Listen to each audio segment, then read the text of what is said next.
Simula nga po ng piliin ni LeBron James ang Philadelphia 76ers, sinabi nga nito na naniniwala siya na ito ang pinaka-perpektong kupunan na makakapagbigay sa kanya ng tunay na pagkakataong makuha ang kanyang panglimang kampeonato bago tuluyang matapos ang kanyang karir. Bukod sa pagkakaroon ng mga star player tulad ni Joel Embiid, Tyrese Maxey at Jaylen Brown, nakita rin naman ni LeBron na halos kumpleto sa ricados ang lineup ng Philadelphia para maging isang ganap na championship contender. Pero hindi lang naman lineup ang naging dahilan, malaking bagay dito para kay LeBron ang pagtanggap sa kanya ng mga fans sa Philadelphia. Sa unang araw pa lamang ng kanyang pagdating, ramdam na agad ang excitement ng mga fans. At bilang patunay kung gaano siya ka-appreciate ng mga Philadelphia fans, ilang oras lamang matapos i-anunsyo ng kanyang paglipat, agad ngang naubos ang ilang bersyon ng kanyang bagong number 23 76ers jersey. Ayon sa lumabas na balita, ang jersey ni LeBron ang pinakamabentang jersey ng isang manlalarong lumipat sa koponan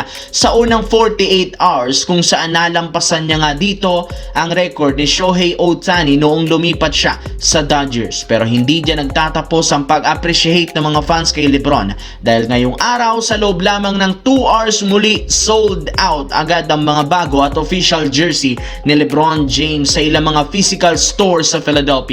Sa dami ng mga fans na gustong makakuha nito, madami sa kanila ang pumila ng maaga, gayong alam nila na hindi magtatagal ang supply at madali itong mauubos. Nakakamangha rin naman ang reaksyon ng mga fans matapos nilang makakuha ng official jersey ni LeBron, kaya malinaw na pinapahalagahan talaga ito ng kanilang bagong superstar. Samantala, mukhang mataas ngayon ang expectation kay Victor Wembanyama sa paparating na NBA season. Sa inilabas na NBA Awards prediction ng ESPN, si Victor Wembanyama ang kanilang napiling paborito para manalo ng Most Valuable Player at siya rin naman ang nangunguna sa Defensive Player of the Year. Malaking hamon ito para sa batang star player ng San Antonio, lalo na't napakaraming umaasa na mas lalo pa siyang magpapakita ng kanyang potensyal. Hindi rin naman ito nakakagulat, gayong muntika na nga niya itong makuha nitong nagdaang season kung hindi lang siya natalo sa MVP ni Shai Gilgeous-Alexander.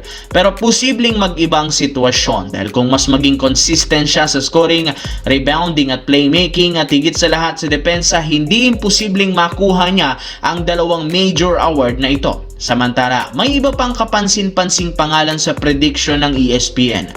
Si Cam Boozer nga ang kanilang paborito para sa Rookie of the Year. Alex Caruso para sa 6th man, Stephen Cassell naman sa Most Improved Player. Si Rick Carlisle naman ang paborito sa Coach of the Year, habang si Luka Doncic prediction rin si scoring title. Pero syempre, higit sa lahat, si Wembanyama ang may pinakamalaking pangalan na kanyang likuran at depensa. Syempre, kung matutupad ang prediction ng ESPN, hindi lang magiging isa si Wemby sa pinakamagaling na batang player sa NBA, maaari siyang simula ng isang makasaysayang era sa San Antonio Spurs.